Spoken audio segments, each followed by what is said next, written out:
देखो हमारे प्रॉपर्टीज 2-3 बाकी रह गए, उसको कंप्लीट कर लेते हैं। ये देखो मैं उस लास्ट टाइम कुछ बता रही थी, एक प्रॉपर्टी मैंने बताई थी last time, property number 13। The vector i cap plus j cap plus k cap is equally inclined to the coordinate axis at an angle of 54.74 degree. एक वेक्टर है i cap plus j cap plus k cap, वो सभी coordinate axis के साथ equally incline है। तो कितना angle है? 54.74 डिग्री। तो ये मैं आपको सॉल्व करके बता रही थी कि कैसे आता है वो। तो उसके लिए हमने डायरेक्शन कोसाइंस इस्तेमाल किया था, डायरेक्शन कोसाइंस। तो cos square alpha plus cos square beta plus cos square gamma is equal to 1, ये प्रॉपर्टी लगाई थी। cos square alpha plus cos square beta plus square gamma is equal to 1। तो we have assume that कि वो vector जो है वो तीनों एक्सिस के साथ इक्वली इंक्लाइन है। तो अल्फा बीटा गामा हमने सेम कंसिडर किया था। तो इसलिए cos square alpha plus cos square beta plus cos square gamma is equal to 1। तो इसमें मैंने अल्फा बीटा गामा सबको अल्फा से रिप्रेजेंट किया था। तो 3 alpha square cos square alpha plus cos square alpha 3 times आया था and will become 3 times cos square alpha is equal to 1. So cos square alpha is equal to 1 by 3. तो cos alpha is 1 by root 3. तो 1 by root 3 की value हमारी निकालने की रह गई थी। तो 1.732 and cos inverse of 1 upon, अगर cos इनवर्स ऑफ 1 अपॉन 1.732 करो तो अभी आपको मैंने ये कोसाइन इनवर्स वगैरह पढ़ाया नहीं है, लेकिन अभी मैं पढ़ाने वाली हूँ जल्दी ही आपको ऑफलाइन में। तो ये इसकी वैल्यू जो आती है cos इनवर्स ऑफ 1 अपॉन 1.732, ये आती है 54.74 डिग्री, जो कि मैंने आपको उसके प्रॉपर्टी में बताया था। ये देखो, ये लास्ट प्रॉपर्टी में हमने सेंटेंस पढ़ा था कि अगर एक आधा वेक्टर आई कैप प्लस जे कैप प्लस के कैप है तो वो तीनों कोऑर्डिनेट एक्सिस के साथ इक्वली इंक्लाइन है और वो एंगल है 54.74 डिग्री। तो इस तरीके से हमने इसको सॉल्व करके वो एंगल ढूंढ के निकाला और वो एंगल हमें मिल रहा है 54 डिग्री, यानी कि alpha is cos inverse of 1 upon root 3 and you are getting the value of cos inverse of 1 upon root 3 as 54.74 degree. तो ये भी एक प्रॉपर्टी आपको याद रखना पड़ेगा कि अगर एक आधा vector i cap plus J cap plus के cap is equally inclined to all the coordinate axis, then definitely it makes an angle of 54.74 degree with each axis. तो ये प्रॉपर्टी हमने लास्ट टाइम पढ़ी थी।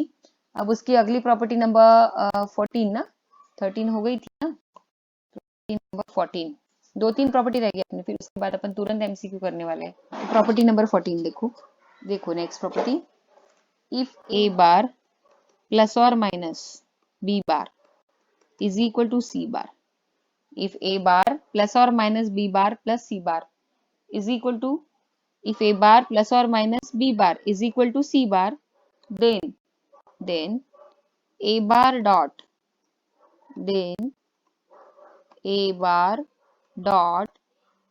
bar cross c bar, a bar dot b bar cross c bar is equal to 0।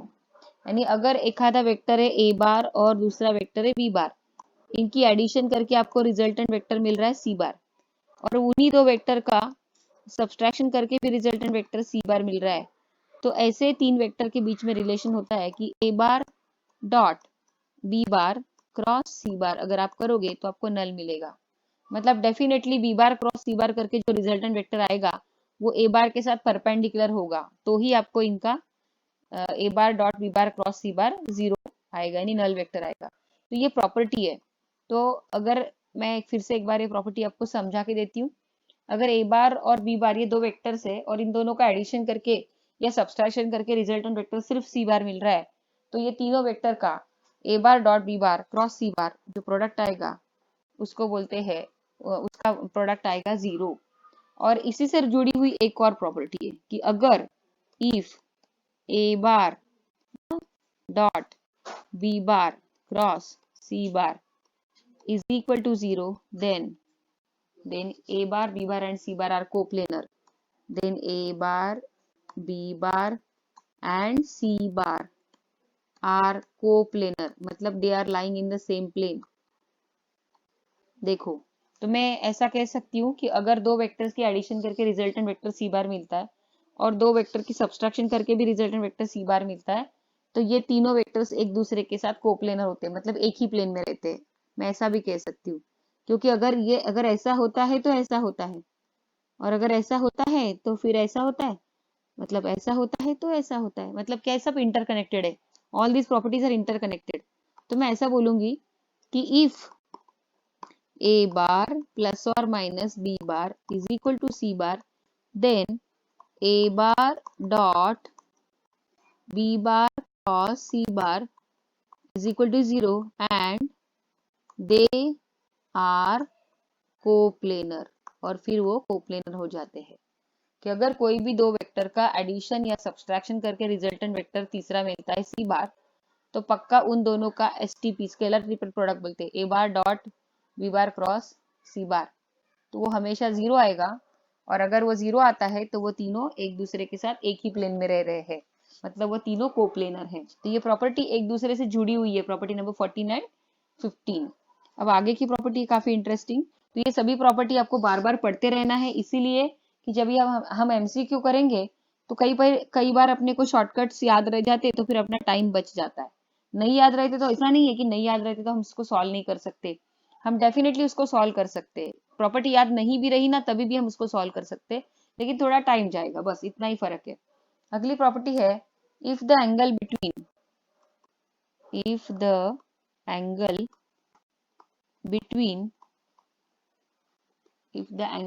a bar and b bar, if the angle between a bar and b bar is 45 degree, if the angle between a bar and b bar is 45 degree, then a bar dot b bar is equal to mod of a bar cross b bar। देखो, if the angle between a bar and b bar is 45 degree, if the angle between a bar and b bar is 45 degree, then a bar dot b bar is equal to mod of a bar cross b bar। ये property क्या कहती है कि अगर दो vector है, एक vector a बार है और दूसरा वेक्टर b बार है, इन दोनों के बीच में अगर एंगल 45 डिग्री होगा तो इन दोनों का डॉट प्रोडक्ट करके जो मैग्नीट्यूड आएगा और इन दोनों के क्रॉस प्रोडक्ट करके जो मैग्नीट्यूड आएगा वो दोनों सेम होंगे। तो अभी अगर मैं देखो, अगर इन दोनों के बीच में एंगल 45 डिग्री पकड़ती हूँ तो फिर मेरे को ये प्रॉपर्टी लगाना है। अब अगर मैं अज्यूम करूँ कि मुझे ये मालूम है तो मैं इससे साबित कर सकती हूँ क्या कि इन दोनों के बीच में एंगल 45 डिग्री है। तो देखो कैसे साबित करते, कैसे प्रूव करके देख सकते। Let us try, at least try तो करेंगे कि अगर ऐसा है तो वैसा एंगल 45 है क्या, प्रूव करके देखते। तो आपको पता है कि अगर if this is so then this is that, तो मैं भी उल्टा लिखती हूँ, if this is so then if it is possible, अगर उन दोनों के बीच में 45 एंगल डिग्री है तो ही ये प्रॉपर्टी आ सकती है, ऐसा हम बोलते हैं। अब मैं क्या बोलती हूँ, अगर ऐसा होगा तो क्या इन दोनों के बीच में एंगल 45 डिग्री होगा क्या। तो लेट अस ट्राई कि होता है क्या।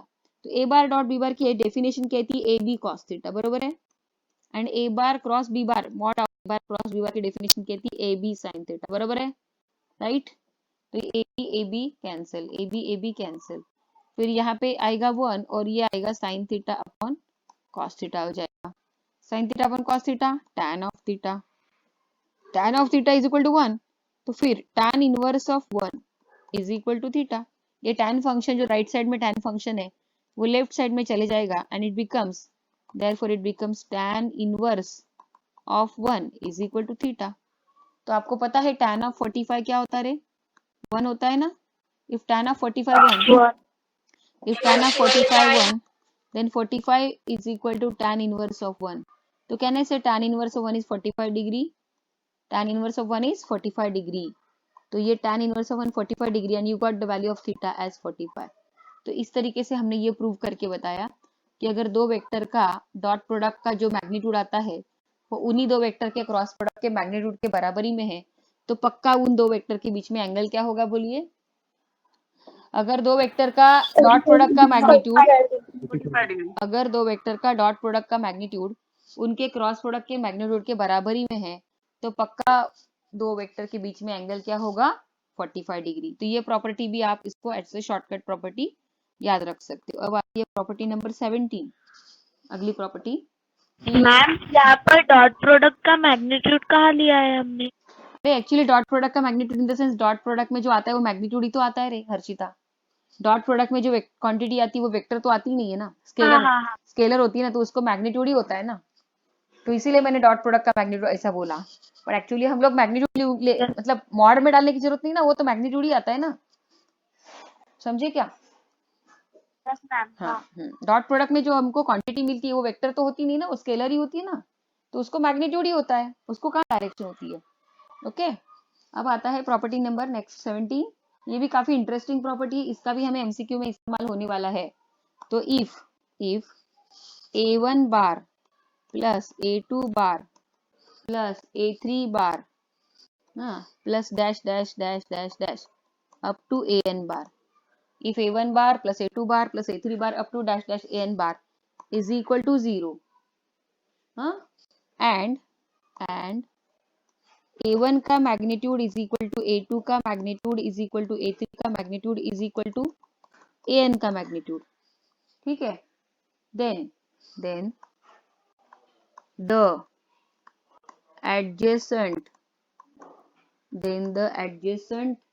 vector are inclined to each other at an angle of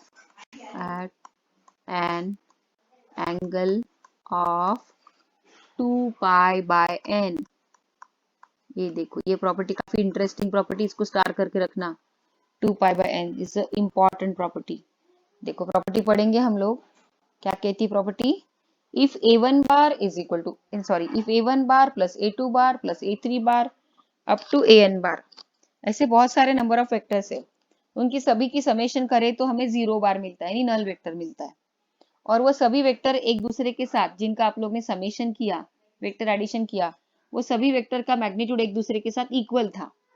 और ऐसे इक्वल वेक्टर का समेशन अगर नल वेक्टर आ रहा है और वो सभी वेक्टर के मैग्नीट्यूड इक्वल थे, मैंने डायरेक्शन नहीं बोला, सुनो, सभी वेक्टर के मैग्नीट्यूड इक्वल थे, डायरेक्शन कुछ भी क्यों ना हो, मैग्नीट्यूड उनके इक्वल थे, और उनका अगर वेक्टर एडिशन अगर नल वेक्टर आ रहा है, 0 आ रहा है, तो कोई भी दो वेक्टर एक दूसरे के साथ जो एंगल बनाते हैं, मतलब पहला वेक्टर दूसरे के साथ, दूसरा तीसरे के साथ, तीसरा चौथे के साथ, तो हर वेक्टर अपने एडजेसेंट वेक्टर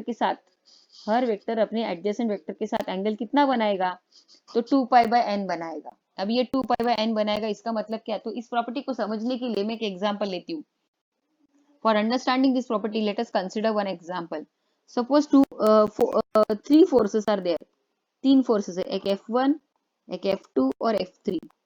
तो ये तीनों फोर्सेस की समेशन अगर नल वेक्टर है, 0 बार है, अगर एक आधे प्रॉब्लम में आपको दिया है कि तीन फोर्सेस है F1, F2, F3, so on like that, और इन तीनों की एडिशन करके मेरे को नल वेक्टर मिल रहा है, 0 बार मिल रहा है, और ऐसा भी बोला है एज वेल एज एंड ये तीनों के मैग्नीट्यूड, F1 का magnitude is equal to F2 का magnitude is equal to F3 का मैग्नीट्यूड, ये तीनों मैग्नीट्यूड में भी सेम है, बोला है इक्वल है। और आपको सवाल पूछा कि हर दो वेक्टर के बीच में एंगल क्या होगा, पहला और दूसरे के बीच में, दूसरा तीसरे के बीच में, तीसरा पहले के बीच में एंगल क्या होगा। अब मैं क्या करूंगी, ऐसे कितने वेक्टर है मेरे पास? तीन, F1, F2, F3, only 3 vectors are there, तो मेरा एंगल आएगा थीटा, हर वेक्टर अपने एडजेसेंट वाले के साथ, मतलब बाजू वाले के साथ करेगा 2 पाई बाय n, n की वैल्यू कितनी? 3, क्योंकि 3 वेक्टर है, तो 2 पाई बाय 3 डी रेडियन, और डिग्री में कितना रे? पाई की वैल्यू 180 होती है, तो 3 6 तो 16 टू यानी 120 डिग्री। 120। हाँ, तो पता ही है फोर्सेस कैसे होंगे, देखो ऐसे होंगे फोर्सेस, ये देखो 120 120 120 डिग्री, 120 डिग्री, और ये 120 डिग्री, तो ऐसे फोर्सेस होंगे F1, F2 and F3 like that. अब समझ में आई ये प्रॉपर्टी को कैसे इस्तेमाल करेंगे आप लोग? ये प्रॉपर्टी, हाँ, तो ये प्रॉपर्टी को कैसे इस्तेमाल करेंगे, सबको समझा क्या? बोलिए प्लीज। सपोज अगर मेरे हिसाब से 3 फोर्सेस के बजाय अगर 4 फोर्सेस होंगे, instead of having 3 forces if 4 forces are there, और उन सभी की समेशन नल वेक्टर आ रही है, और वो चारों मैग्नीट्यूड में इक्वल होंगे, तो आपका थीटा क्या आएगा बोलो? तो थीटा क्या आएगा आपका? 90 डिग्री। हाँ, 90 डिग्री। 2 पाई बाय 4 आएगा, 2 पाई बाय 4 है ना, तो पाई बाय 4 20 45 45 into 2 90 डिग्री। अब समझे ना how you have to apply this property, isn't it? Yes ma'am. Okay. Yes ma'am. अब अभी जब एमसीक्यू चालू करूंगी, अब मजा आएगा आपको। शर्यू रोहिले आणि सानिका मांडले आहे का क्लासमध्ये? Yes ma'am. आता बघा कशी मजा येते बघा. तू म्हणाली होती ना सानिका जमत नव्हते म्हणून आता सांगशील मला प्रॉब्लेम, माझी पहिले होऊ दे, आणि मग सांगशील की तुम्हाला आहेत की नाही ते. नेक्स्ट एक लास्ट प्रॉपर्टी आपली राहिली आहे, ती घेऊन घेऊया. नेक्स्ट प्रॉपर्टी, उसके अलावा भी आपको सीईटी के अपने एररलेस को सब पढ़ो अच्छे से. नीट जेडब्ल्यू वाले ने एररलेस पढ़ो, सीईटी वालों ने अपनी प्रज्ञा लातूर पैटर्न की जो सीईटी बुक्स अपन ने मंगवाई है वो पढ़ो, थियरी पढ़ो उसमें से पहले अच्छे से, और एक बार रिवीजन कर लो उसकी प्रॉपर्टी की, और फटाफट एमसीक्यू सॉल्व करना. तो पहले मेरे मेरे थोड़े थोड़े मेरे होने दो, फिर आपको अपने आप ही आना चालू हो जाएगा. अब आखिरी की प्रॉपर्टी हमारी बाकी है, एक प्रॉपर्टी नंबर 18. देखो पहले मैंने पूरे property, scalar product, vector product पूरी समरी रिवाइज की, और कुछ शॉर्टकट्स भी लिखा के दे दी. आखिरी का शॉर्टकट है a bar plus B bar is equal to C bar if a bar plus b bar is equal to c bar and a square plus b square is equal to c square, then देखो क्या कहती है property. हाँ, if a bar plus B bar is equal to C bar आणि a का square, a square का magnitude म्हणजे a चा मैग्नीट्यूड का स्क्वेअर, बी का मैग्नीट्यूड का स्क्वेअर, इन दोनों की समेशन करोगे तो सी के मैग्नीट्यूड का स्क्वेअर मिलता है. Then the angle between angle between A bar and B bar, angle between A bar and B bar is 90 degree. क्या कहती है प्रॉपर्टी, अगर A बार और B बार का रिजल्टेंट वेक्टर C बार आता है और A का स्क्वायर B का स्क्वायर इनकी समेशन C का स्क्वायर आती है, तो पक्का A बार और B बार एक दूसरे के साथ 90 डिग्री होंगे. आप इसे भी अलग अलग जुगाड़ बना के इसका सॉल्यूशन कर सकते हो. जैसे कि इन्होंने बोला A bar plus B bar is equal to C bar, तो सी का मैग्नीट्यूड आएगा under root of A square plus B square plus 2 times A B cos of theta. बरोबर आहे की नाही. मला सांगा, समजा आपण कसं म्हणतोय पी बार आणि क्यू बारचा रिझल्टंट वेक्टर आर बार असेल, बरोबर आहे. आरचं मॅग्निट्यूड याच फॉर्म्युलाने काढतो की नाही, P square plus q square plus 2 p q cos theta. बराबर है कि नहीं बोलो. अगर जो तुम्हारा आर बार है, सुनो, अगर पी बार, सुनो ना, अगर पी बार और क्यू बार को ऐड करके रिजल्टेंट वेक्टर आपका आर बार आता है, तो आप आर का मैग्नीट्यूड ये फॉर्मूले से बताते ना, under whatever may be the angle, listen carefully, whatever may be the angle between p bar and q bar, you are representing the magnitude of r bar as r is equal to under root of p square plus q square plus 2 p q cos theta. तो बस are की जगह पे यहाँ पर इन्होंने resultant vector are की जगह पे कौन बोला, सी बोला है. तो मैं क्या लिखूंगी, ए बार और बी बार को ऐड करके रिजल्टेंट वेक्टर अगर सी बार मिल रहा है, तो I will write the magnitude of c is equal to under root of A square plus B square plus 2ab cos theta. ये समझा क्या, पहले बताओ मुझे, ये समझा क्या कि मैंने, हाँ यस मैम. हाँ ओके. तो मैंने सी का Yes, ma'am. मैग्नीट्यूड, हाँ ओके, तो मैंने सी का magnitude under root of A square plus B square plus 2ab cos theta लिखा है. लेकिन इन्होंने एक और जानकारी हमें दी है, ये देखो कौन सी जानकारी दी है इन्होंने. उन्होंने बोला ए का स्क्वायर प्लस बी का स्क्वायर इज इक्वल टू सी का स्क्वायर होता है, ऐसा इन्होंने बोला. तो मैं क्या करती हूँ, ये जो मैंने c is equal to under root of A square plus B square plus 2ab cos theta लिखा ना, उसको स्क्वेयरिंग ऑन बोथ साइड्स करके देखती हूँ, स्क्वेयरिंग ऑन बोथ साइड्स. तो ये सी का साइड में, लेफ्ट साइड में सी है तो उसका स्क्वायर कर देंगे तो स्क्वायर हो जाएगा, और राइट साइड में under root of A square plus B square plus 2ab cos theta है, तो इसका स्क्वायर करोगे तो रूट निकल जाएगा, तो a square plus B square plus 2ab cos of theta हो जाएगा. बट इन्होंने हमारे को प्रॉब्लम में एक और चीज बताई थी, कौन सी, ये वाली, कि ए का स्क्वायर प्लस बी का स्क्वायर तो सी का स्क्वायर होता है. तो मैं क्या करती हूँ, इन लोगों की एडिशन को सी का स्क्वायर से रिप्लेस कर देती हूँ, क्योंकि उन्होंने बोला था. तो सी स्क्वायर मैंने, देखो इन दोनों को मैंने सी स्क्वायर से रिप्लेस कर दिया, क्योंकि वहां पर सेंटेंस में बोला था. तो मैं इसको सी स्क्वायर से रिप्लेस कर देती हूँ और ये 2ab cos थीटा कर देते हैं. बराबर है. अब ये सी स्क्वायर और ये सी स्क्वायर कैंसिल हुआ, हाँ, तो लेफ्ट साइड में क्या बचेगा, c square minus c square 0, और ये हो गया 0 is equal to 2ab cos of theta. अब 0 अपॉन 2ab ना, ये आएगा 0 upon 2ab is equal to क्या आएगा, cos ऑफ थीटा. तो therefore cos of theta is 0 upon 2ab 0, तो theta is equal to cos inverse of 0, तो theta is equal to 90 degree. आ गया प्रूफ अपना, आ गया प्रूफ आ गया. क्या बताओ कि अगर ए बार एंड बी बार का रिजल्टेंट वेक्टर सी बार आता है और ए का स्क्वायर मैग्नीट्यूड बी का मैग्नीट्यूड का स्क्वायर, इन दोनों की एडिशन करके सी का मैग्नीट्यूड का स्क्वायर आता है, तो पक्का ए और बी के बीच में एंगल 90 होगा. तो मैंने आपको ये प्रॉपर्टी से इनकी प्रूव करके बताई. तर अशा खूप साऱ्या प्रॉपर्टीज आहेत ज्याची प्रूफ तुम्ही करू शकता.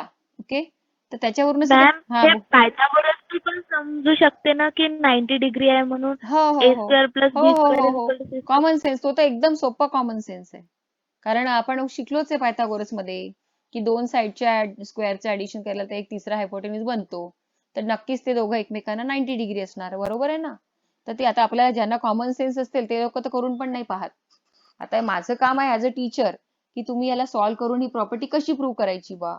तर हे ऍज अ टीचर माझं काम आहे म्हणून मी ते सांगितलं. तसं खूप सारं आहे Harshita. There are lots of variety of shortcuts are there. You cannot remember, you cannot रट्टाफाय, क्या बोलते रट्टाफाय, यानी रट्टी नहीं कर, रट्टा मार मार के उसको नहीं कर सकते. ये फिजिक्स है, इसको जितना कंसेप्चुअली समझोगे ना उतना मजा आएगा.